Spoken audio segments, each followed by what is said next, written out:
Sveiciens visiem! Varam beidzot Labdien! sākt. Jā.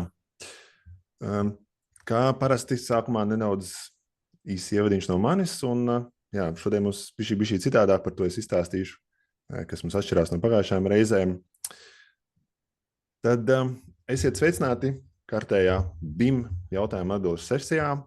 Šī ir jau 4. un prieks redzēt, ka interesi turpina pieaugt. Šodien ir 2 būtiski jaunumi. Pirmais ir, ka mēs vairāk fokusēsimies tieši uz būvniecības fāzi, būvdarba fāzi. Un otrs ir tas, ka man šodien kopā ar mani piedalās viesis Marika Rutka no UPB, BIM vadītāja. Un Marika pēc brītiņa pastāstīs nedaudz vairāk par sevi un savu pieredzi. Un tad jau mēs ķersimies pie jūsu jautājumiem. Nedaudz par secību un arī par balvu, kā parasti. Tad no sākuma es dažus jautājumus uzdošu Marikai. Pēc tam mēs skatīsimies tos jautājumus, kurus jūs iepriekš esat iesūtījuši, un tādi ir pietiekuši daudz. Un tālāk jau jūsu jautājumi dzīvējā. Šoreiz mēs izmantojam tikai čatu, jo varētu būt, ka diezgan daudz ir tie, kas piedalīsies šajā pasākumā, šajā sesijā. Bet mēs centīsimies pēc iespējas vairāk šos jautājumus atbildēt. Un kā parasti tie jautājumi var būt no paša vienkāršākā, varbūt pat kas ir BIM un tam līdzīgi, līdz tiešām sarežģītām lietām, varbūt specifiskiem jautājumiem par projektiem, par tehnoloģijām un tam līdzīgi. Un tāpat kā iepriekš, es esmu atvērs arī vaļā modeļus, kurus es varu parādīt vienotās datu vidas, ja ir kaut kādi tādi specifiski jautājumi. No 3 aktīvākajiem, tāpat kā iepriekšējā reizi, izlozēsim vienu, kuram būs iespēja noskatīties BIM iesācējiem kursu. Tas pašās beigās, tie, kas būs visaktīvākie, droši uzdodiet savus jautājumus, bet no tiem 3 aktīvākiem, tad viens būs tas, kurš uzvarētājs, to mēs randomā izlozēsim, kurš dabūs piekļuvi šim kursam. Tā, pavisam īsi, esmu Jānis Berķis, ar BIM es sāku darboties jau pirms vairāk kā 10 gadiem, sākumā kā inženieris, būvkonstrukciju projektētājs, pēc tam izveidoju savu uzņēmumu, kas specializējas tieši ar BIM saistītiem pakalpojumiem, bet paralēli man ir sanācis arī pašam pielietot BIM praksē, gan projektējot, gan arī būvējot savu māju, remontējot dzīvokļus un arī apsaimniekojot. Bet galvenais laiks man šobrīd aiziet tieši vadot uzņēmumu manu, kas ir ITED, un mēs tieši specializējamies ar BIM saistītos darbos, piemēram, kā modeļu izveida, arhitektūra, būvkonstrukcijas, inženiertīkla, arī infrastruktūra, teritorijas, liedas un tam līdzīgi. Un tā ir gan projektēšanas, gan arī būvdarba fāze. Nākamais tad ir šī projektu analīze, jeb saucamā BIM koordinēšana. Tas ir process, kas ietver, piemēram, projektu kļūdu identificēšanu pirms būvniecības, vai arī īsi pirms tās, kad darbi jau ir sākušies. Vai arī tas ietver, piemēram, būvniekiem palīdzību gatavot šos nodomus apsaimniekošanu atbilstoši tam, kāda ir pasūtītāja vajadzība. Un visbeidzot, tā ir BIM ieviešana un BIM vadība. Tas ir jautājums par to, ceļš attiecībā uz pasūtītājiem, kādā veidā iegūt BIM savā projektā, un tieši tādā veidā, lai no tā būtu kāds labums un iegums, nevis tikai varbūt iztērēt nauda. Tas ir šīs BIM prasības, un tās ir arī paralēli dažādas apmācības un konsultācijas. Un man bijis tas gods ir iesaistīties vairāk kā 100 dažādos projektos, dažādās valstīs, un arī šobrīd sevišķi diezgan daudz projektu ir saistīti tieši ar būvdarba fāzi. Nedaudz palieloties, pat notika būvniecības digitālās ekscelences balvas pasniegšanas ceremonija, kur 5 no 6 objektiem, kas ieguva balvas, bija tādi, kur mēs piedalījāmies vai no pasūtītāja vai piegādātāja pusē. Ok, tālāk jau pārējām pie Marikas. Kā pieminēju, viņa ir mans viesis šodien, un sveika, Marika, vēlreiz. Dzirdi mani? Sveiki. Jā, viss ļoti labi, paldies. Super. Tā, un daži jautājumi sākumā no manis tev. BIM vadītājs, manuprāt, diezgan jauna profesija, ne tikai Latvijā, bet visā pasaulē. Bet, starp citu, viņa jau ir oficiāli klasificēta Latvijā kā BIM vadītājs, ir tāda profesija. Bet tāds varbūt vispārīgs jautājums, kā vispār par tādu var kļūt? Un es beigšu tagad šērot ekrānu, lai var labāk tevi redzēt. Jā, labi, paldies. Jā, tātad mans ceļš arī aizsākās jau 2011. gadā, kad uzsāku studijas Skotijā un abu programmu arhitektūras tehnoloģija, kur secīgi arī absolvēju bakalauru un maģistru. Un atgriežoties Latvijā un jau paralēli studijām arī meklēju visas iespējas iet praksēs un apgūt tieši arhitektūras virzienu. jo tā vīzija bija tāda, ka varētu pārstāvēt šo nozares daļu. Un tad atgriežoties arī Latvijā, pastrādāju arī arhitektūras birojos un ņemot vērā šo iespēju arī pārstāvēt autoru uzraudzību, bija iespēja iepazīt būvlaukumus, un tad secīgi interesi parādījās arī par šo būvniecības nozars virzienu, kur bija arī iespēja pastrādāt kā projektu vadītāja asistentam. Kopā summējās man 3 gadu pieredze, esot kā būvlaukuma cilvēkam un iegūstot praktisku pieredzi strādājot ar darbuzņēmējiem, apakšuzņēmējiem, palīdzot ar jebkāda līmeņa darbiem, izpildu uzmērījumu, izstrādi, sakot darba aktiem, mafiem, un varētu turpināt to sarakstu.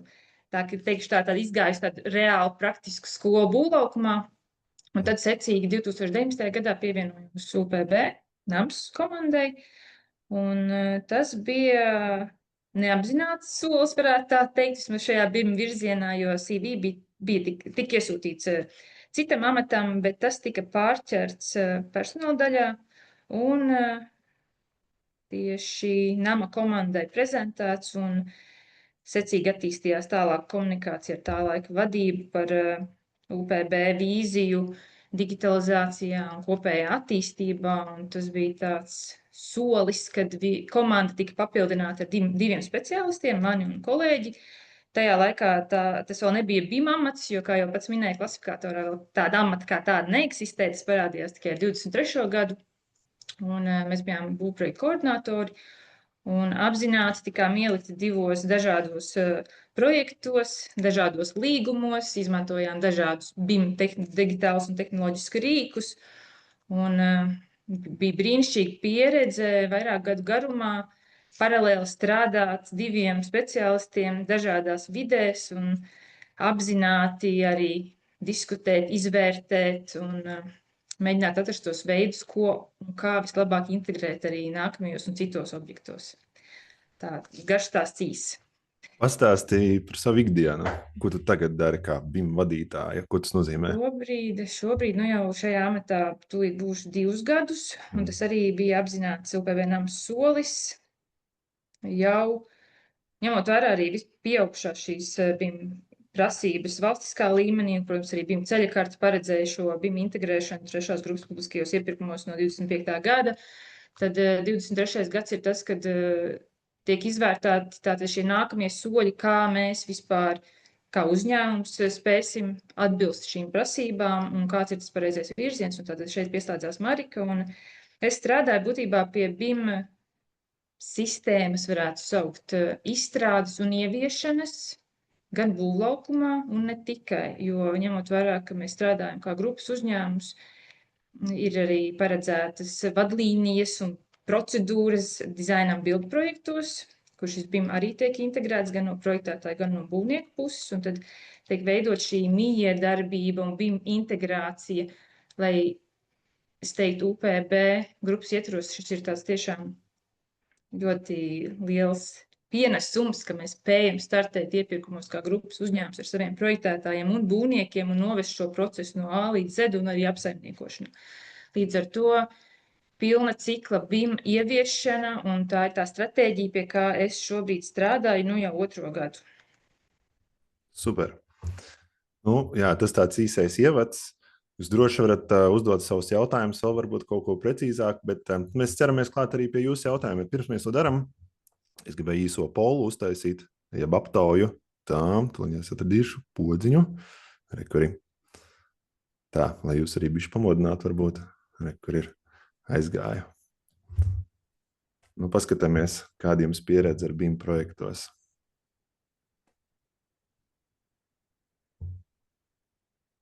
Pagājušajā reizē, ja es pareizi atceros, bija aptuveni pusi uz pusi.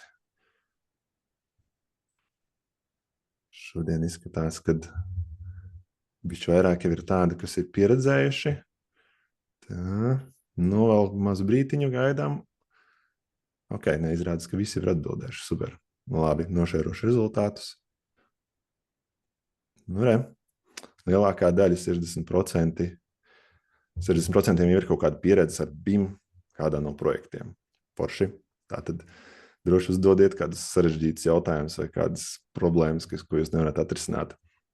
Vēlreiz atgādinu, rakstiet savus jautājumus čatā iekšā, un tad jau es sekošu līdzi, un vēlreiz tas, kurš visaktīvākais ir, tam iespēja dabūt balviņu nelielu pašās beigās. Labi, sākam ar tiem jautājumiem, kas ir iesūtīti pirms tam. Tur bija daži, kas bija diezgan pacentušies, un jā, tad jebkurā tiem ir prioritāte. Es domāju, ka varētu mēs ar Sergeja jautājumiem sākt, kas varbūt vairāk saistīti tieši par UPB un kas ir tieši Marika adresēti. Varbūt pastāst nedaudz vairāk par to jūsu tieši BIM cilvēku un BIM nodaļas struktūru, vai tāda vispār nodaļa jums eksistē un kādā veidā tas vispār izskatās tajā organizācijas schēmā, kāda ir jūsu tur ietekme uz citiem kolēģiem, varbūt citiem grupas uzņēmumiem un tam līdzīgi. Jā, tātad 2. gadu jau eksistē šāda nodaļa, un mēs esam tieši tehniskā direktora pārziņā ar pilnīgi absolūti tieši sadarbību ar mūsu projektu vadītājiem un objektu komandām, kā arī, protams, sadarbība grupas ietveros ar projektēšanas un ražošanas grupas uzņēmumiem. Un tātad, lai vienkārši kaut kā arī varbūt vienkāršo to visu realitāti, tātad nodeļa kā tāda, tas no pirmsākumiem, kad mēs runājam par to vispārējo, kāda varētu būt stratēģija tieši šajā virzienā, tikai 2 gadi ir tūlīt paies. Un šobrīd komandā mēs esam 3 BIM speciālisti, kas ir tieši uz būvniecību, un vēl mums ir 2 projektēšanas biroji, kurā arī ir projektēšanas BIM pārstāvi, katrā pa vienam šobrīd. Nu, es pat teiktu, ir arī vairāki, kas varētu pieslēgties nepieciešamības gadījumā.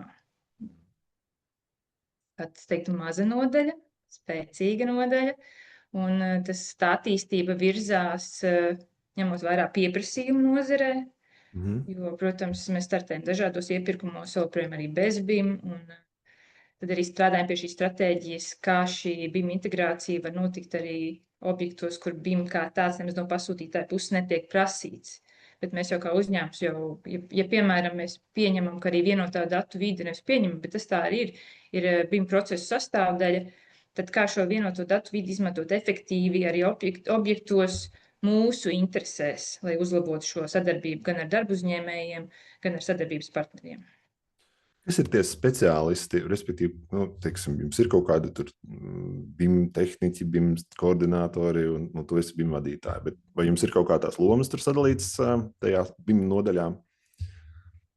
Atbilstoši klasifikātoram, tātad mums ir pieejams oficiāli šīs 3 lomas, vadītājs, koordinators un modelētājs šķērsvītra tehniķis.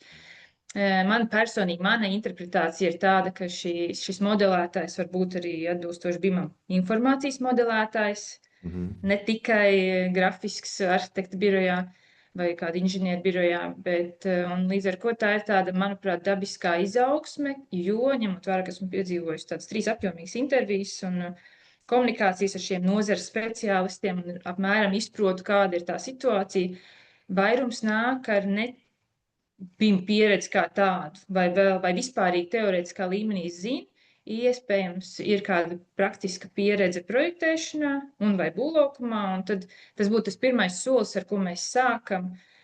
Pirmais līmenis, es to tā varētu nosaukt, ka mēs sākam strādāt objektos kā BIM modelētāji, kas ir būtībā arī informācijas modelētāji, ar tiešu vadības vai koordinātoru atbalstu, un tad secīgi pierādot sevi, savas spējas, savas vēlmes, būt šajā pārstāvēt šo BIM lomu, arī tā secīgi objektos ir iespēja attīstīties un virzīties uz augšu. Kā tev liekas, teiksim, tādā laika nogriezienī, cik realistiski ir kļūt no tāda BIM tehniķa, informācijas tehniķa līdz BIM koordinātoram, piemēram, līdz nākamajam līmenim? Jā. Vai arī jums ir kaut kāds iekšējs, teiksim, process vai kaut kas, kas tam cilvēkam ir jāzina, jāiemācās tajā procesā, lai viņš par tādu kļūtu? Tas ir tāds ļoti individuāls sarunas, man gribētu teikt, un tas ir arī individuāli mērāms. Tas noteikti nav konkrēts laika posms, ko es varu paredzēt. Un objekti ir arī ļoti dažādi un specifiski, un arī mūsu praksē ir noslēgti šobrīd 3 BIM objekti. Viens no tiem bija, mēs viņu saucam par privāto pasūtītāju ar Baltiju, bet arī, protams, finansiāli neiedziļināsimies. Un divi valstiskie, tātad gan izmērs atšķirās, gan pasūtītājs atšķirās. Līdz ar ko tomēr ir kaut kādas specifiskas lietas, ko, manuprāt, vajadzētu izdzīvot vai piedzīvot pirms tu nokļūsi šajā nākamajā fāzē, lai es kā vadītājs spētu paļauties uz konkrētām lietām, ka tu spēsi šādās situācijās, kas ir jau vairākas jau ir paredzamas, spēsi objektīvi un, es gribētu teikt, mierīgi izvērtēt un rēģēt uz to visu un novadīt. Un tas nav tā, ka jā vai nē, bet tas BIM ir process, un tā ir sadarbība, un ir jāiziet kaut kādam konkrētam sadarbības ciklam, un pierādīt sevi, lai varētu virzīties tālāk. Okay. Tas bija jautājums no Henrija. Es viņu nedaudz pārformēšu, bet kas ir tās kompetences, kas ir nepieciešams, lai sāktu darbu kaut vai par šo pašu BIM tehniķi? Ja tu skaties arī uz savu uzņēmumu, kas ir tas, uz ko jūs vērtējat, lai šis cilvēks atbilst tam jūsu vajadzībām? Jā, tas, ja es runāju par būvniecību tieši, tad es teiktu, pirmais ir vēlama pieredze būvniecībā. Vēlama. Var, protams, arī būt students, kas jau ir izcils, teiktu, praktisks iemaņas ar 2D izstrādi, jo šobrīd vēl joprojām ir nepieciešams atbalsts arī apakšu uzņēmējiem. Tajā pašā AutoCAD-ā. Un AutoCAD vēl dzīvos, es domāju, ļoti ilgstoši, jo vairākas vispār šīs ierastās funkcijas nemaz nav nepieciešams aizvietot, ko nodrošina AutoCAD, es teikšu tā. Un tātad 2D pārzināšana, vēlama būvniecības pieredze, kaut gan mana līdzinājā pieredze liecina to, ka izglītība pat būvniecībā nav obligāta, jo ļoti daudz nosaka tieši arī personība un vēlme mācīties. Kamēr normatīvi akti nenosaka kaut konkrētas, es teiktu, certifikācijas, kur ir jābūt konkrētai izglītībai, lai kaut ko varētu spētu vadīt, tad tik ilgi no mūsu puses viennozīmīgi nav nekas ārkārtīgi specifisks. Jā, es tikai varu piebilst arī no savu skatu punktu, kad tās tehniskās zināšanas un zināšanas par būvniecību ir viena daļa, kas ir svarīga daļa, bet ļoti liela loma ir arī ceļš koordinātoru vadītāju lomā ir spēja virzīt procesus, arī kaut ko izdomāt, kā problēmas risināt, un tieši tas jautājums par komunikāciju un to dažādu cilvēku atbalstu un vadību ir, manuprāt, arī ļoti, ļoti būtisks tajā lomā, ja gribās augt par to BIM vadītāju vai arī par BIM koordinātoru būtībā. Piekrīt, personības iezīmes ir ļoti būtisks šajā amatā, spēja komunicēt. Labi. Tā, mums bija arī jautājums no Andra, varbūt tāds specifiskāks par ražotāju sagatavotām BIM bibliotēkām, bet mēs varbūt to jautājumu nedaudz pagriezīsim uz būvniecības fāzi, jo šodien mēs vairāk tieši par to runājam. Respektīvi, vai tu esi no savas skatu punkta saskārusies ar modeļiem, projektētāju modeļiem, kas satur šīs bibliotēkas, un vai tas kaut kā ietekmē jūsu procesu, pozitīvi, varbūt negatīvi? Jā, tātad es teiktu, ka tā ir tāda dabiskā ražotāju ikdiena, ir jādigitalizējas arī viņiem, jāvirzās uz priekšu, kā rezultātā tiek uzlabot un efektivizēt arī projektēšanu. Ja mēs tieši skatāmies, piemēram, uz dizaina un bildu līguma ietvariem, cik ātrs un nepieciešams ir šis projektēšanas posms, tad es zinu, es varu apgalvot, ka mēs izmantojam. Mums ir tātad arī divas UPB grupas ražotnes, kas ir MB betons un arī metālu mēs ražojam. Un viņiem ir vairākas sagatavas jau elementiem, kas tiek ieintegrētas mūsu projektēšanas birojos. Tad iekšēji grupas ietveros prioritāri mēs paredzam veikt arī šo pasūtījumu pie mūsu uzņēmumiem, līdz ar ko tiek jau izmanto šīs bibliotekas, kas ir izstrādāts un saskaņots apusēji, ja par būvkonstrukcijām, piemēram, mēs runājam. Un jā, protams, arī, ja nezinu, minēt konkrēts ražotājs vai ne, bet es jau izteicu Hilti, arī, piemēram, ir jau arī sagatavas 3D modeļiem bibliotekas un tāpat arī Ruki, tā ka varētu saukt, ko vien izmanto, kas piedāvā arī, protams, šīs programmas, kas palīdz uzlabo aprēķinus, viņiem izstrādā savus izklājumus ar nepieciešamo skrūju skaitu, konkrētiem elementiem. Un tā tālāk. Tātad, jā, mēs izmantojam jau ražotāju un uzņēmumu sagatavotās sagatavas. Jā, nedaudz papildinot, var teikt, ja mēs runājam par tām bibliotēkām, viņas ir iedalītas 3 grupās. Vienas ir tas, kas nāk līdzi ar programmatūru, tur Revitā vai Arhikadā, tur tas vispār bija šis citādāks process. Otrā grupa ir tas, ko jūs varat, piemēram, no ražotājiem dabūt caur vai no kaut kādiem saucamiem spraudņiem, ja pluginiem, vai arī caur mājaslapām, tur, piemēram, BIM objekts. Un tad tā trešā grupa ir tas, kas tiek izstrādāts uzņēmuma iekšienē, tāda iekšējā bibliotēkā. Un, jāsaka, tas, ko es redzu, tad visbiežāk tie, kas ir pieredzējušāk uzņēmumi, ļoti daudz investē tieši izstrādājot savas iekšējās bibliotēkas un pielāgot viņus savām vajadzībām, jo bieži vien tas, kas ir internetā, nevienmēr atbilst ne vispār mūsu tirgus, piemēram, tas, kas ir pieejams mūsu tirgu. Jūs tur varat atrast kaut kādus elementus, kas it kā ir nopērkami, bet viņi izrādās atrodas tikai Eiropas noliktavās un nevis Latvijā un tam līdzīgi. Bet tajā pašā laikā, jā, ir kaut kādi ražotāji, kas, kā Marika pieminēja, kas diezgan attīst savus rīkus, Hilti, Peiko, un citi, kurus arī diezgan plaši izmanto, arī, un kas tiešām ir noderīgi. Ok. Tā, skatāmies, kas mums vēl no iepriekšējiem. Es redzu, ka kaut kādi jautājumi parādās jau čatā. Jūs droši turpināt rakstīt tos jautājumus. Mēs tujās viņiem pievērsīsimies pēc maz brītiņa. Tā. Tas tāds vispārīgs jautājums arī no Sergeja, bet kāds ir tāds vidējais speciālistu kompetences līmenis tirgu Latvijā? Ko tu domā, Marika, par šo jautājumu? Vidējais, jā. Es jau diezgan agrīnā stadijā vispār šajā tā padziļināti pievēršoties visam šim padziļināti. Es sagrupēju BIM speciālistus, kas mums ir pieejami Latvijā. Mums ir BIM speciālisti projektēšanā, BIM speciālisti būvniecībā, BIM speciālisti rīku izzināšanā, vispār rīku pārdošanā, programmatūras pārstāvēšanā un tā tālāk. Un vēl es gribētu teikt, ka 4. grupa jau sāk parādīties arī apsaimniekošanā. Un, jā, tas ideālais, viegli teikt, bet nebieži sastopams ir tas, ka tomēr liela vērtība ir tiem BIM speciālistiem, kas ir tomēr bijuši fiziski tajā būvlaukumā.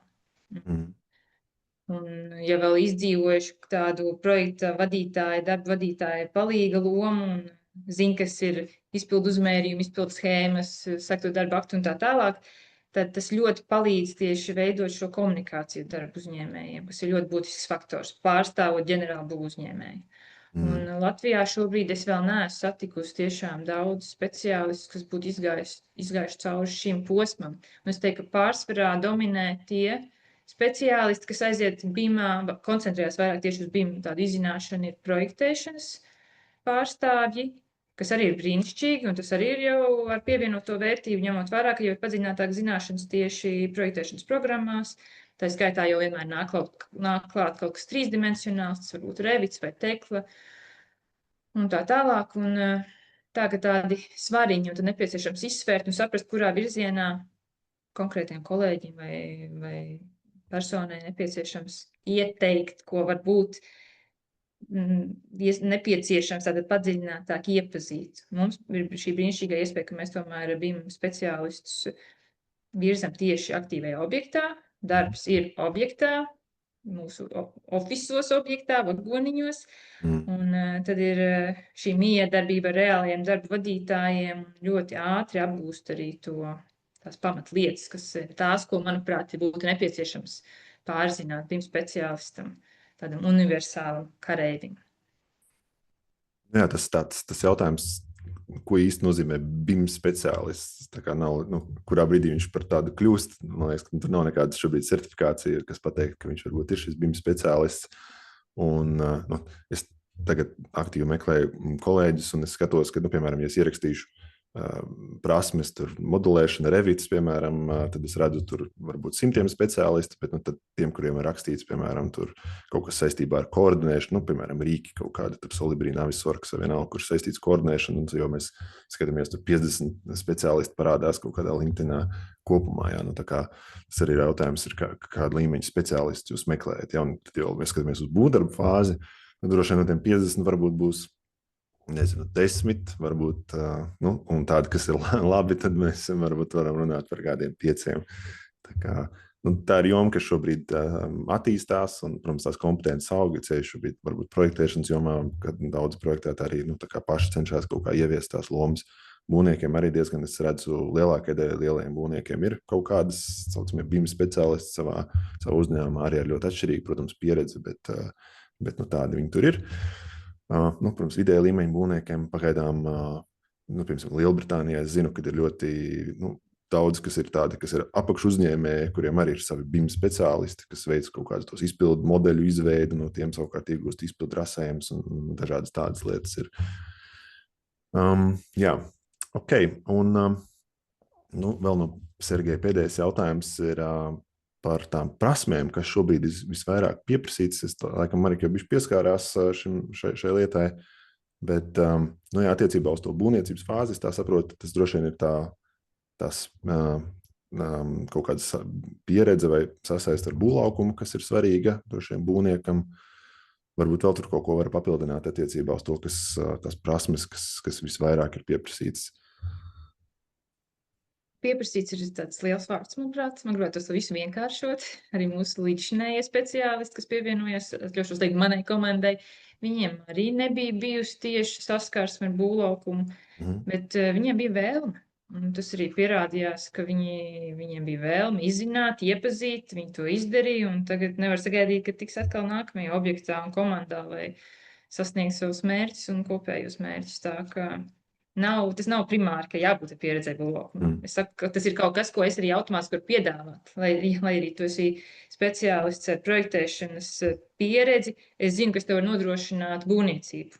Un arī mana pieredze ļauj tev vispārīgi izskriet cauri kaut vai, es nezinu, visam šobrīd, kas, kur, kāpēc, kā tas notiek, un godīgi sakot, arī paši BIM speciālisti redz aktīvajā objektā, kas tad tur īsti notiek, un kāda ir tā sadarbība, un tie paši nodevumi, ikmēneša izpildes, kas, kāpēc, kā, un kāds ir tas, kāda ir tā juridiskā puse, ko arī ir būtiski izvērtēt, lai vienkārši saprastu to kultūru pat kaut kādā ziņā. Un tas ir, ko es varu piedāvāt. Bet, ja man atnāk kāds ar tikai ar būvniecību, tad jau man ir nedaudz sarežģītāk. Lai gan, protams, ir paveicies, ka mēs esam grupas uzņēmums, mums ir ļoti atsaucīgi projektētāji, kas ir gatavi arī konsultēt un parādīt kaut kādas features, atļaušos teikt, tajā pašā Revitā vai Solibrī, kuram tās zināšanas jau ir padziļinātākas un tāda sadarbība ir pieejama nepārtraukti. Bet jā, tātad konkrētas prasmes, komunikācijas, laikam, es te varētu apstāties.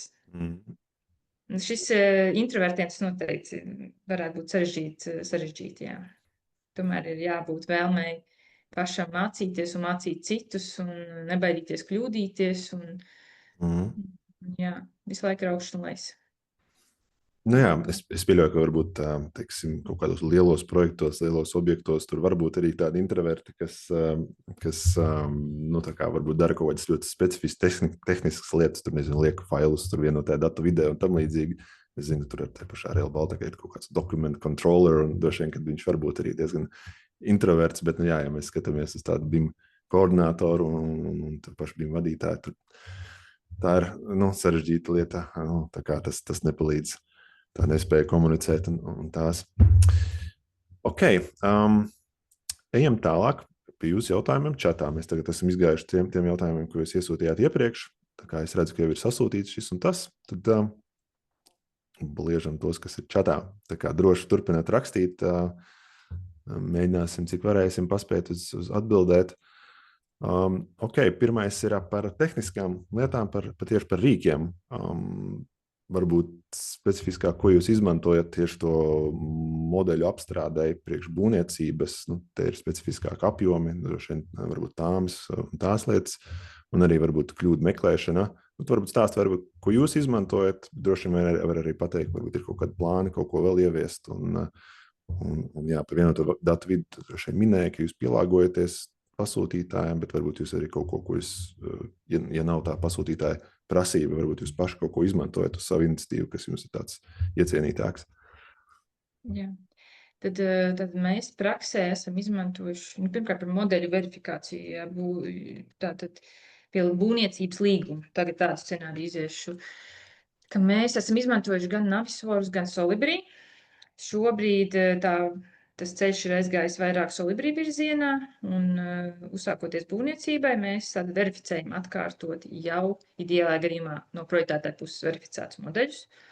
Un ne tikai automātiskās pārbaudes, bet tātad arī manuālās, jo ne visu rīki spēja izķert. Mēs no tās būvniecības perspektīvas izskatām kopā arī ar projektu vadību un darbu vadītājiem.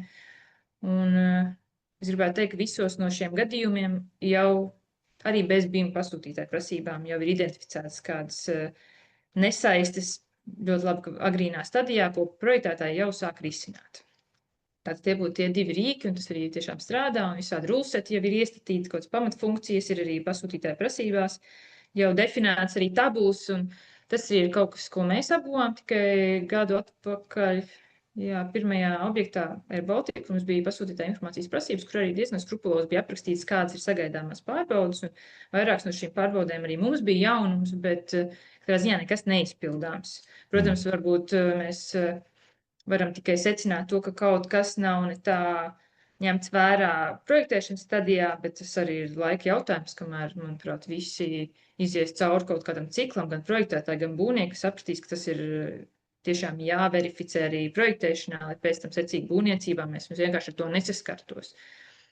Un tad vienotā datu vide mums vienmēr ir bijusi iekšējais serveris, bet no pagājušā gada mēs esam iesākuši. Mums bija UPB serveris. Okay. Vienotā datu vide, jā, serveris.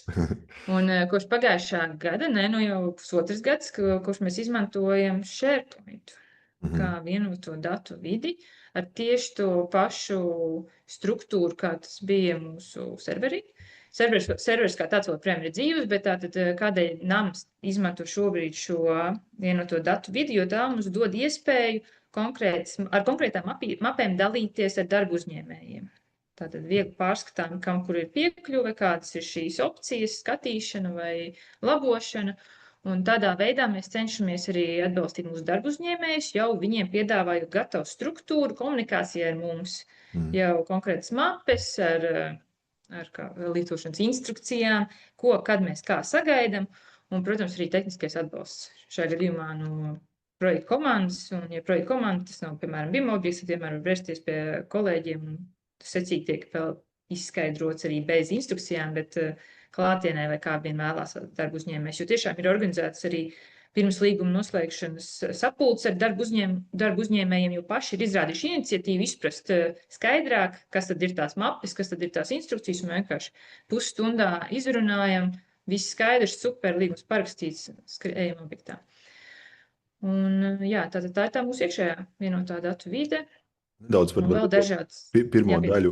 Ko tu saproti ar verificēšanu, respektīvi, kāda jēga to darīt, ko jūs cenšaties panākt ar to verificēšanu? Tu par kolīzijām vairāk izšķirt vai? Tu saki verificēšanu, ko tas nozīmē, ko jūs cenšaties ar to atrisināt? Tātad mēs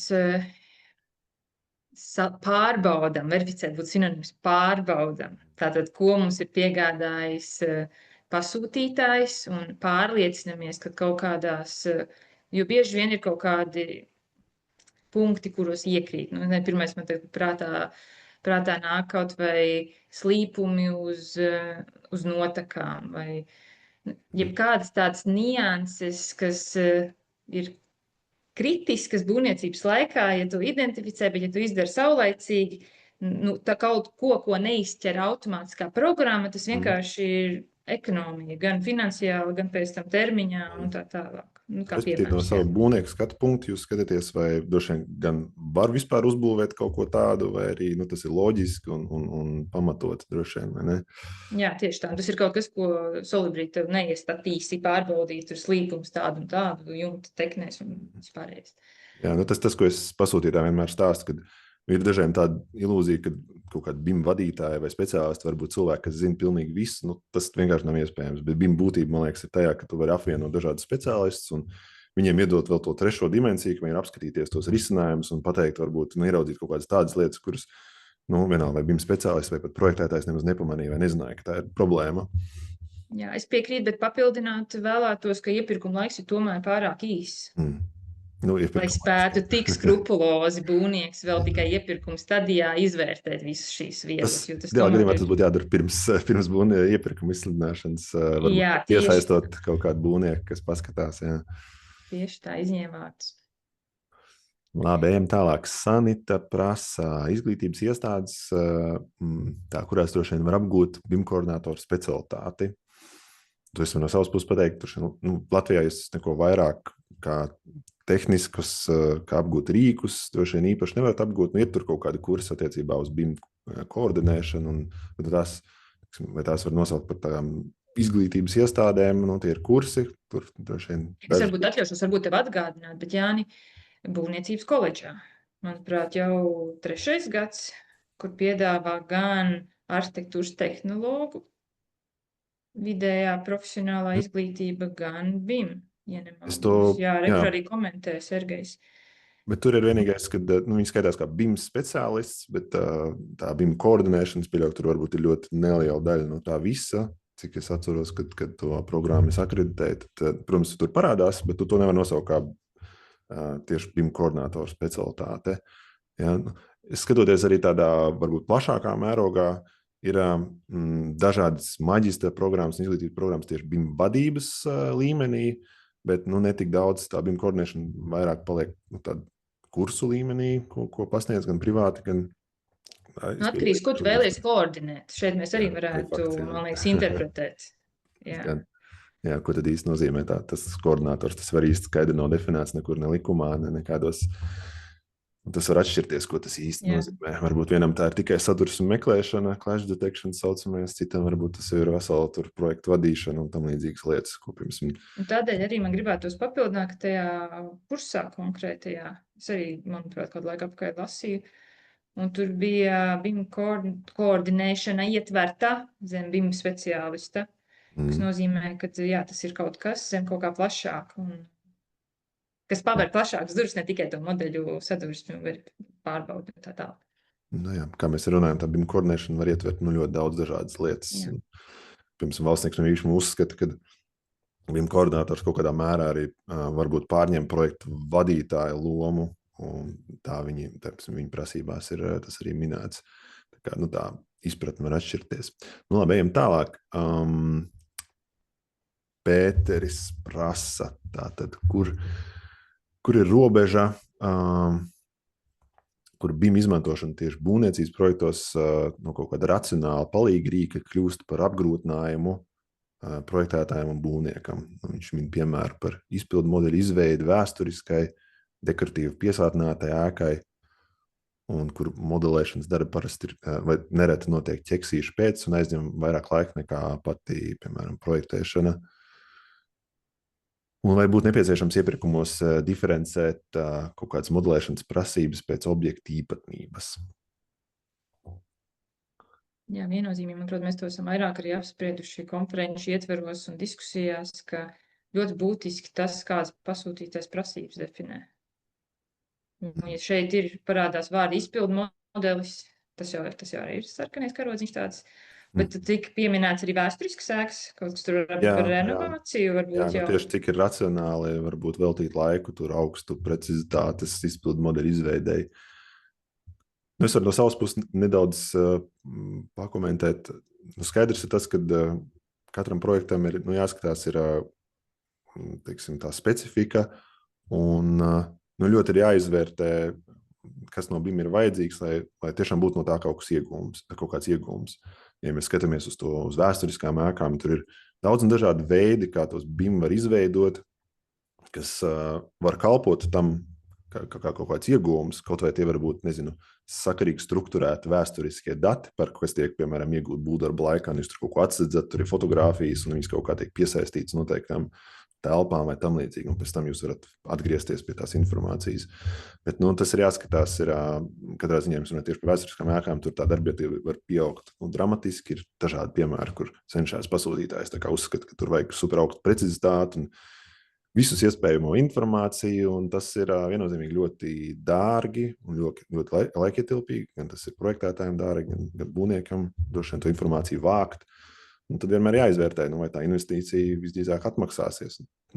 Kā es redzu, Ar vēsturiskām ēkām tur var diezgan iebraukt auzās ar to, cik tas laiku prasa. Paši tur kaut kādā Rīgas pilī bijām iesaistīti. Tur tāds 400 stundas tikai, lai uzmodelētu kaut kādu daļu, tāpēc, ka tur vajag super augstu precizitāti. Tas tā, un vai tas atmaksājās, tur toreiz laikam bija tas stāsts, ka būvniecības laikā pat īsti nenoderēja, jo tā precizitāte tik liela ir, tie modeļi tik smagi, ka viņas pat nevar īsti atvērt vaļā. Jā, šie stāsti arī ir dzirdēti.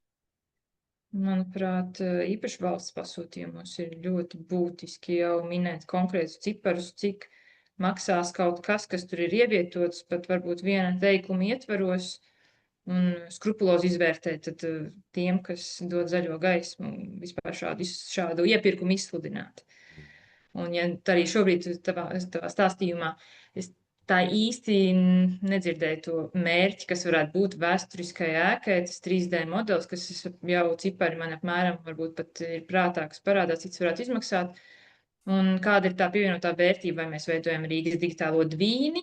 Ok, tas jau man ir arguments, un mēs par to varam parunāt, bet pievienotā vērtība būvniecībai vai apsaimniekošanai, tas, ka tā ģipšu galvas fasādes tiks atspoguļot precīzi tāda, kāda viņi ir, tad cik tas maksā, un tad lūdzu vēl argumentu kādu. Jā. Bet vismaz, lai ir šī diskusija, nevis to vajag, tāpēc, ka vajag, vai vēl situācijas bijušas, kad pajautā, bet kāpēc? Un tad, kāpēc?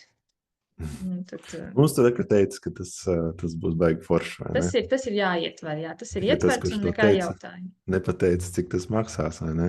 Un bija super, es atceros, Lielbritānija, tur bija no Lielbritānijas parlamenta, Houses of Parliaments, tur, kur Big Bens un viss tā ēka, un viņi teica, ka viņi taisīja tā kā, saucamo, digitālo dvīni.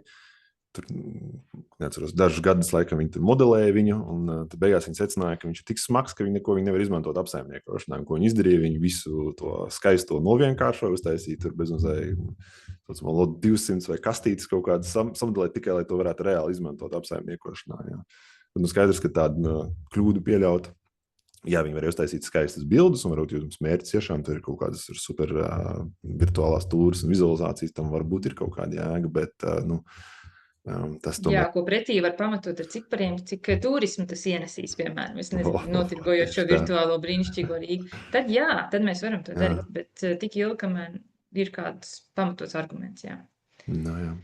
Ļoti bieži tā viena lieta, kas neparādās iepirkumos, tas saucamais accuracy, precizitāte, kas nozīmē, cik tas modelis atbilst tam, kas ir dabā. Jā, un tad, kad dažreiz uzdot jautājumu, tad daži pasūtītāji, man tur vajag 1 centimetru precizitāti visam tur, un tad sākās, kad Marika rēķina, tad saprot, ka tur jāietver koeficients reiz 10 ir, lai vispār to varētu izpildīt. Labi, ejam tālāk. Līva raksta, protams, par mākslīgo intelektu, kur jautājums ir, kā jums ir ar to, kaut ko izmantojat, ceļš, laikam minēts ir par projektu kļūdu izvērtēšanu un tam līdzīgām lietām. Šobrīd projektu kļūdas mēs ar mākslīgo intelektu neizvērtējam. Ir departamenti, kur šobrīd izskata rīkus un testē, bet nekas publisks, ko es varētu vēl apgalvot. Tā kā ir procesā, mēs noteikti izskatām, bet tajā pašā laikā mēs arī apzināmies, cik ļoti būtiski ir sakārtot kaut kādas pamatlietas, pirms mēs ķeramies klāt mākslīgajam intelektam. Un, ja cilvēks nav spējis kaut ko savā ikdienas darbībā efektivizēt un uzlabot, saprast, kāpēc, un tad pretī likt to mākslīgo intelektu, vai cilvēks vispār spējas uzticēties un līdz kādam līmenim spējas uzticēties tam, ko viņš pats nav spējis izdarīt visus šos gadus. Tā, ka tas ir tāds ļoti arī rūpīgs darbs, kas ir jāizdara pirms var pateikt, ka vismaz mūsu pusē, ka jā, šis mākslīgā intelekta rīks ir super. Šobrīd nekas tāds, ko vēlētos izcelt. Jā, es varu piebilst, ka šobrīd ir ļoti daudz, kas notiek un cenšas cilvēki izstrādāt kaut ko, bet viens ir tas, ka viņi būvē tos rīkus varbūt uz tiem vecajiem procesiem, kas ir arī diezgan smagnēji. Pat es vēl vakar tikos vienu startup no Latvijas, kas cenšas arī mācīt tos mākslīgo intelektu atpazīt tos 3D uzmērījumos objektus, lai viņš saprot, kas ir kas. Un tad tālāk ar domu kaut kādā veidā palīdzēt, piemēram, būvniecības fāzē salīdzināt to, kas ir uzbūvēts par to, kas ir modelī, vai kaut kāda cita veida pielietojuma, kas arī vēl tiek meklēts. Tā kā darbs noteikti notiek, bet es arī varu teikt, ka tāda praktiskas tiešām, kas var palīdzēt tur, kas nav varbūt dokumentu lasīšana, tam līdzīgas lietas, vēl bija šī tā kā nav tāda reāla rīka pieejami, kas tiešām atrisina lielas problēmas. Tā, Niklaus atkal prasa par BIM speciālistiem, kas ir tas tiek prasīts no BIM speciālista. Nu, tur, jā, skatieties, kas ir darba sludinājumā, kur katrs var paprasīt kaut ko citu. Es domāju, ka šito mēs arī ar Nāriku daudz runājām par tiem BIM speciālistiem. Iesim tālāk pie Daņa jautājuma. Tā, kur ir tieši lielākie praktiskie šķēršļi BIM ieviešanā Latvijā? Vai tā ir neskaidra normatīvā bāze, pasūtītājas zema BIM kompetence, vai arī projektēšanas un būvniecības uzņēmumu nevienmērīgs digitalizācijas līmenis? Un kādas reālas soļus būtu jāveic nozares un valsts pusē, lai BIM šeit kļūtu par praktisku standartu, nevis tikai formālu prasību? Kāds arī nolaikoja šo. Es arī pieaugu laiku. Ļoti labs jautājums. Tad plaši, es teiktu, tad arī varētu diskusija izvērsties diezgan plaša. Pirmais, kas man nāk prātā, tāds uzreiz, kas jau klausoties, bija, protams, kulturālā pretestība. Un ar to tas ir arī ļoti apjomīgs darbs vispār izprast to vidi, kurā mēs cenšamies kaut ko ieviest, kāds ir pareizais virziens, kā. Jo es teiktu tā, ka arī projektēšanas birojos, lai cik mums daudz būtu projektēšanas biroji vai būvlaukumu, katrā ir kaut kādas nianses, tieši tā iekšējā kultūra, kā viņi ir ieraduši strādāt un kāpēc viņi tā strādā un kāpēc viņi tā strādā 20, 30, 50 gadus, ko tik es neesmu dzirdējis savā pieredzē. Lai es ar savu BIM 20 gadu pieredzi nemaz nemēģinu atspēkot. Tā ka tas ir ļoti liels izaicinājums par valstisko līmeni. Arī man bija saruna vakardien ar vienu BIM speciālistu, kur es cienu, viņš arī minēja, ka vajag tos pasūtītājus, kas ik pa laikam ar to pendeli, tā kā liek kaut ko darīt un virzīties uz priekšu. Un es tiešām arī piekrītu, ka ja nebūtu prasību, tad arī nozare būtu tāda stagnējāka un arī ceļakārta jau 19. gadā tika izstrādāta paredzot šo BIM 25. gadā tā, ka nav tā, ka mēs neesam zinājuši tagad pēdējos 6 gadus, ka kaut kas tāds ir sagaidāms.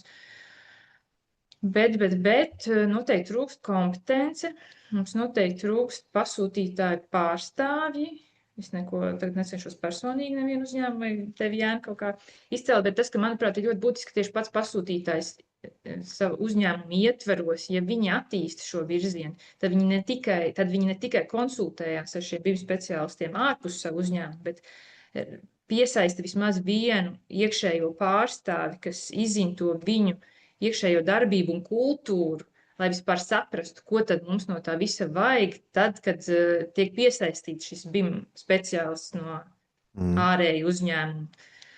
Un tad jau var veidoties kaut kāda strukturēta saruna, jo bieži vien, cik es dzirdu arī pieredzē, ka jūsu uzņēmums un ne tikai tie, kas konsultē pasūtītājus, vēl tentās stundas, lai vispār arī iepazīstinātu ar pamatprincipiem, jo bieži vien pasūtītājiem ir finanses, mērķi, peļņa, apgrozījums, vēl un tā tālāk, ekonomika, bet ne tik daudz tas process, ko nodrošinās tie projektētāji un būvnieki. Viņiem vajag to būvi. Un tad, ja ir iekšēji šis cilvēks, kas ir iedzinājies viņu tajā ekonomikā specifikā, ko viņiem tiešām vajadzēs tajā ilgtermiņā, tad, manuprāt, tā diskusija arī varētu būt krietni efektīvāk ar šiem BIM speciālistiem, un tad arī viss pārējais process aizietu. Jā, šis ir tāds diezgan plašs jautājums. Tā ieviešana viņu ir, tiksim, mēs varam runāt gan par individuāliem uzņēmumiem, ir mazi ļoti projektēšanas biroji, kas ir tiešām ļoti advancētā līmenī, izmanto BIM un tur visu kaut kādas koordinē un tam līdzīgi. Jā. Un tad mēs varam runāt varbūt valstiskā līmenī, kā mēs ejam un attīstamies. Tas ekonomikas ministrija ir spērus to soli, BIM šobrīd no šī gada ir obligāts. Tur, protams, bija šī pietrūks tas, ka tur nav īsti paskaidros, kas tad tā nopietnākā līmenī, kas tad tas BIM īsti ir un kam tur ir jābūt. Pie tā tiek strādāts, bet tas arī neiet tik ātri, kā gribētos. Tas virziens jau droši vien ir pareizs, bet jāskatās, tas ir jūsu uzņēmums, jums jāsaprot, kā BIM var tieši jums palīdzēt, jūsu procesu uzlabot, tieši jūsu biznesa procesu, kā jūs varat droši vien izdarīt kaut ko ātrāk un līdz ar to nopelnīt vairāk, bet valstiskā līmenī, protams, arī ir jāstāsta, ka BIM var noteikti palīdzēt iegūt tās ēkas labākas, bet tur ir jābūt arī šai kompetencei, kā Marika saka, pasūtītāju pusē, un tas, kā mēs redzam arī Lielbritānijā, kur BIM arī jau ir vairāk 6 gadus ir obligāts, tad tur ir tomēr tas, ka pasūtītāji tas spiediens, ir tomēr tu industrija ir pakustinājis Bet arī tur nav viss ideāli, bet vienalga. Viņi šobrīd ir tajā ziņā diezgan lieli līderi. Un tā kā tas valstiskais arī uzstādījums, viņiem tur kaut kur ir jābūt, lai tas viss virzītos, ka nepietiek tikai ar varbūt privāto pasūtītāju vai publisko, kas šad un tad kaut ko pasūta. Noteikti nepieciešams standarts, bet man gribētu tos papildināt, ka tas standarts ir nepieciešams kā programma minimums ar iespējams kaut kādu tālredzīgāku mērķi, kad šī programma tiek papildināta, bet šis likums tātad nosaka pietiekoši minimālu šo BIM integrāciju. Ja mēs tieši lasam pašu likumu papildinošo punktu, tad tam būtu jābūt ne uz 60 lapas pusēm ar dažādiem pielikumiem ar redzējumu nākotnē. Un vēl kas šobrīd ir ļoti jūtams, ka tiek radītas BIM prasības mākslīgi kaut kādā ziņā paplašinot to, ko vajag. Bet tas galīgi nav tas, ko nosaka normatīvs. Šis ministru kabineta noteikums, man tā gribētos domāt. Bet pie šīs sarunas mēs noteikti vēl atgriezīsimies. Jā, jā, labi, ejam tālāk. Jurģis, viņš šī specifiskāks veiks Jurģi par inženieru tīkliem. Tā vai ir pareizi gaidīt, kad no inženieru tīkla projektētājs izstrādās jaunus family visām iespējamām detaļām, kas var tikt pielietots un respektīvi tas var būt, kas var būt praktiski bezgalīgi. Īsumā atbildot, tas, kas jums ir jādara BIM projektā, būs atkarīgs no tā, ko pasūtītājs pieprasa. Ja, līdz ar to viņš pieprasa kaut kādas specifiskas lietas, tur izstrādāt BIM families, vienalga, vai tas būvnieks kā pasūtītājs vai attīstītājs. Tam būtu jāparādās tajās sākotnējās prasībās, BIM prasībās. Marika to vairākas reizes pieminējusi, ka tas ir ļoti svarīgs dokuments, kas pasaka, kas jums būs jādara. Ja viņš pasaka, ka tur ir kaut kas tāds jādara, ka viņš to sagaida, kaut vai mēs runājam augstu detalizāciju vai ko citu, ko viņš var paprasīt, ar to arī jārēķinās, ka tas būs jādara. Līdz ar to tas ir jāiekļauj kaut kādās izmaksās, arī cik tas laika prasītu. Jā, mums šobrīd ir tie projekti, Marika arī pieminēja, kur ir kaut kādas ekstrēmas prasības, bet ir jārēķinās, ka, ja pasūtītājs to prasa, tad, ja jums ir iespēja, protams, kaut ko tur samazināt iepirkuma laikā, ok, bet ja nav, tad ir jāierēķina tajā budžetā, ka tas būs jādara. Nezinu, vai to Marika ir ko piebilst. Ja nav, tad ejam var tālāk. Labi. Tā.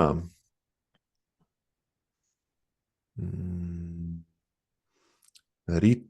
Sveika, Rita. Jā, no būvnieka puses jautājums ir ideāli modeļu uzbūvi un struktūru noteikti projekta sākumā ir uzsākoties projektēšanas darbiem. Vai BIM koordinators to ir spējīgs izdarīt, īpaši, kad projekta dalībnieki ir beginner līmenī? Un tas ir pieredzes jautājums, vai ir kādi zinātnes rīki, grāmatas un video? Cik es saprotu, tas jautājums ir, vai BIM speciālists, jebkurš cits, vai spēja nodefinēt to, kas ir svarīgs būvniekam projektēšanas droši vien sākuma fāzē, respektīvi struktūra vai modeļu uzbūve, kas pēc tam būs noderīga droši vien būvniecības fāzē. Tur jau tādu arhitektonisko iejaukšanos vispār nevaram runāt, bet tie ir tie dizaina un bildu procesi, pie kā mēs aktīvi strādājam.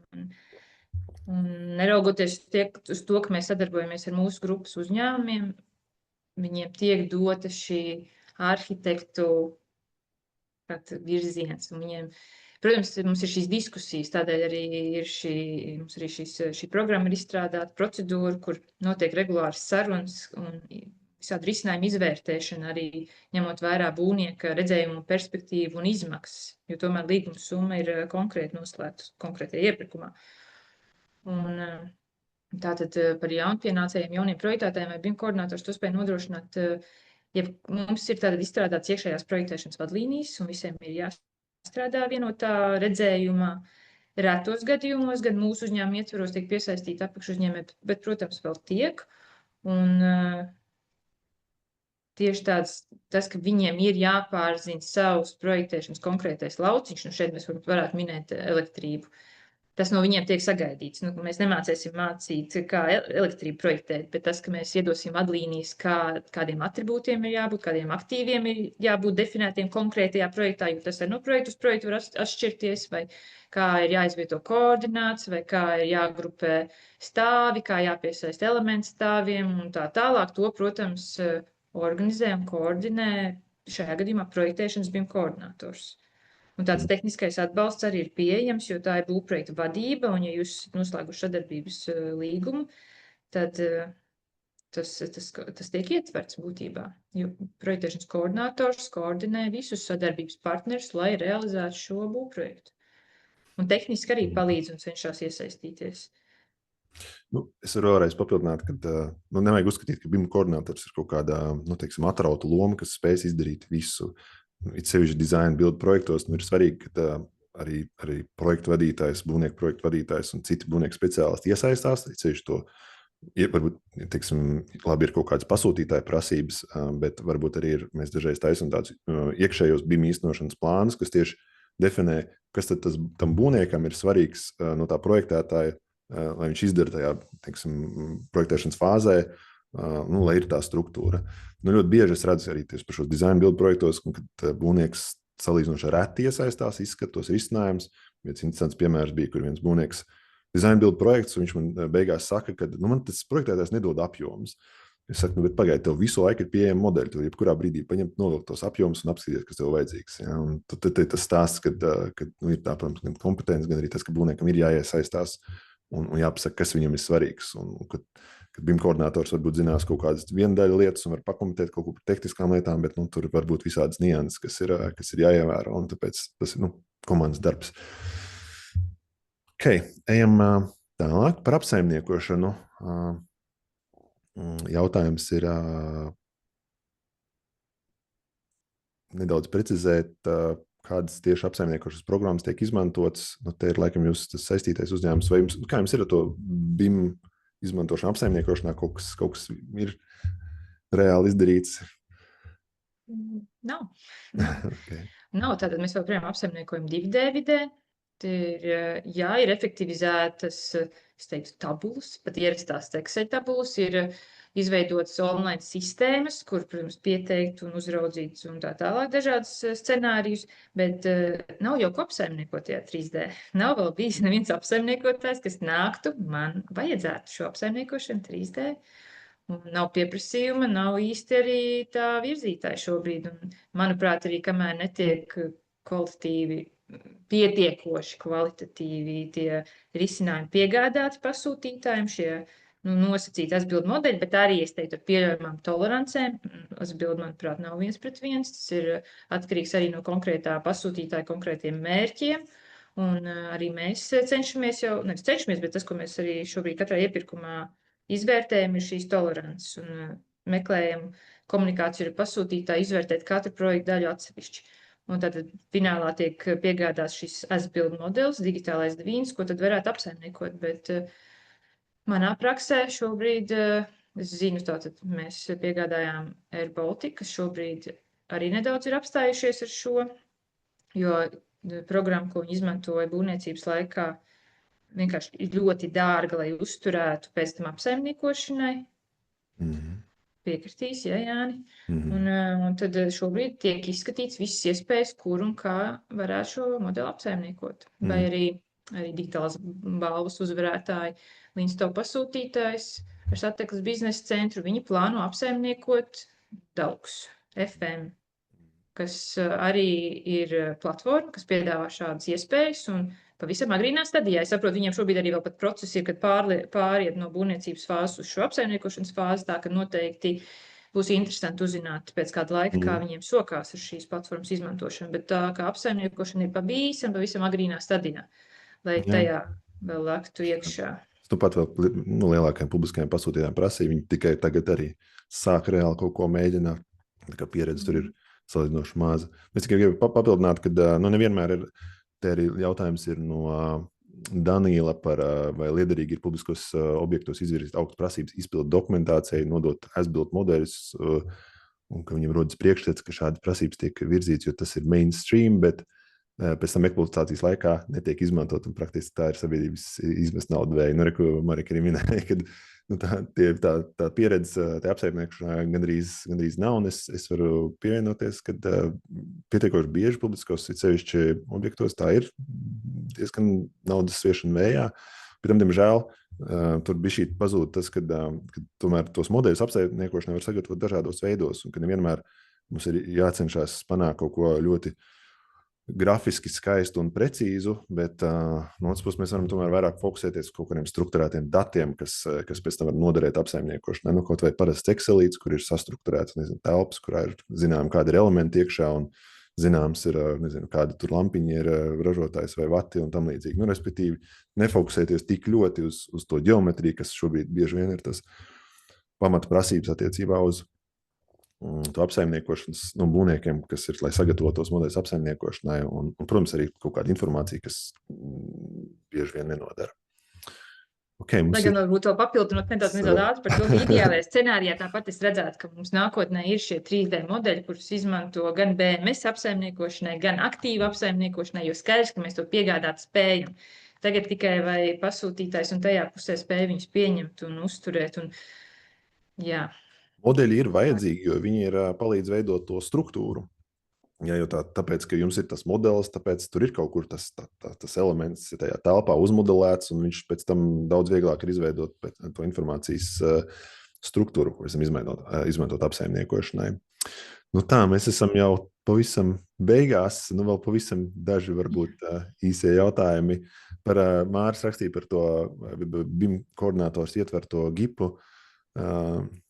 Giplomu. Nu, man liekas, mēs jau vairāk reizes pieminējām, ka BIM tomēr ir tāda, jums vienalga AVK speciālists vai būvnieks, viņš nekad nezinās pilnīgi visas nianses. Nu, tāpat kā Marika nezinās kaut kādas tur elektroinženieru specifiskas lietas, tāpat arī BIM koordinators nekad nezinās visas svarīgās lietas, kas ir būvniekam vai arhitektam vai pasūtītājiem. To jāatcerās, ka BIM ir kopdarbs un viena no tām labajām iespējām, ka mums ir iespēja tos dažādos speciālistus iesaistīt, kas no sava skatu punkta var pamanīt kaut kādas lietas, kas pēc tam var radīt pamatīgas galvas sāpes vai nu būvlaukumā, vai arī pēc tam apsaimniekošanā. Nu jā, varbūt pēdējais, ko mēs varam, skatāmies, kas mums tāds visāķīgākais, varbūt kāds par kaut ko nobalsojas vairāk. Nē, neredzu. Nu, par to, vai jūsu uzņēmumā ir iekšējais BIM standarts, jo, man liekas, tu atbildēji pašā sākumā, ka tāds ir, vai ne? Jā, šī gada laikā tad publicējām kvalitātes vadības sistēmas plānu BIM iekšējai komandai, nama komandai, kā arī mūsu darbu uzņēmējiem. To gan es minēju tajā mūsu digitālas būvniecības ekscelences balvas prezentācijā, man liekas, šodien es vēl nezinu, vai paspēju. Bet jā, mums tad ir šī gada izstrādāt šajā gadā, ņemot vērā mūsu līdzinājā pieredzi. Šis plāns tika koriģēts 3 reizes visā šajā periodā, jo liekas, ka vienā mirklī liekas, ka šis ir pareizais virziens, pēc tam atliek kaut kas notiek, un liekas, nē, šis galīgi neiet ar plašāku nozares skatījumu, tad jāpielāgo. Bet tagad jau gan ir publiskots un tiek pievienots visiem līgumiem ar apašu uzņēmējiem. Darba uzņēmēju plāns un arī mūsējais iekšējais izmantots. Jā, ja mēs ejam tādā BIM lielākā briedumā, tad, manuprāt, tas ir. Tu nevar uzskatīt tikai par BIM standartu, bet droši vien arī tas palīdz sakārtot kopumā kaut kādas un pārdomāt uzņēmumu procesus, vienalga, vai tas ir saistīts ar piedalīšanos iepirkumos vai tam līdzīgi. Nu, tur ir ļoti daudz lietas, kuras var gan no BIM skatu punkta, gan kopējā kaut kāda biznesa procesa skatu punkta apskatīt. Nu, ok, es domāju, ka šodien droši vien, kad pietiks. Liels tev paldies, Marika, par atbildēm. Es ceru, ka bija noderīgi. Man vēl pats pēdējais, kas ir jāizdara, jāuztais, ir mazā izlozīta par to, kurš tad ir tas aktīvākais. Man tad jāpadomā, kurš tad ir visvairāk. Noteikti Sergejs, kurš pirms tam iesūtīja, man liekas, 14 jautājumus. Mēs viņus kondensējam uz 5, bet jā, liels paldies par jautājumiem. Un, ok, tā, es tajās uztaisīšu, man tāda rulatīte ir. Prieks redzēt, tik daudz iesaistītos arī tā, ka nozara tiešām strauji nozarē pieauga interesi un attīstība. Mēs redzam jautājumu ļoti dažādi. Es redzu arī atpazīstu gan projektētājs, gan būvnieks, kas uzdod jautājumus. Un, tā kā, jā, mēs noteikti turpināsim šo tradīciju, šo BIM jautājumu un atbilžu sesiju. Var jābūt kaut kad ar Mariku arī atkārtosim. Varbūt. Jā, tas jau mums tāds ir tāds, tomēr izglītojam arī bišķīt nozari, cik mūsu spēkos. Ok. Interesanti, ka nav tāds viens izteikts cilvēki, kas baigi būtu daudz jautājums uzdevis. Man patīk jautājums, kur bija īkšķīts vēl pielikts par valsts spēju un par kas vēl Jā, bija. Daniels. Tas- Viņam pat 3 īkšķīši ir pielikti šim jautājumam. Nu, Labi, jā. Daniels. Nu, ko mēs vēl? Tur bija vēl viens ar īkšķīti. Labi, nesarežģīsim, lai mums ir Sergejs un Daniels. Tā es nošērošu, kā tas izskatās taliņās. Jā. Tā, nu. Aiziet.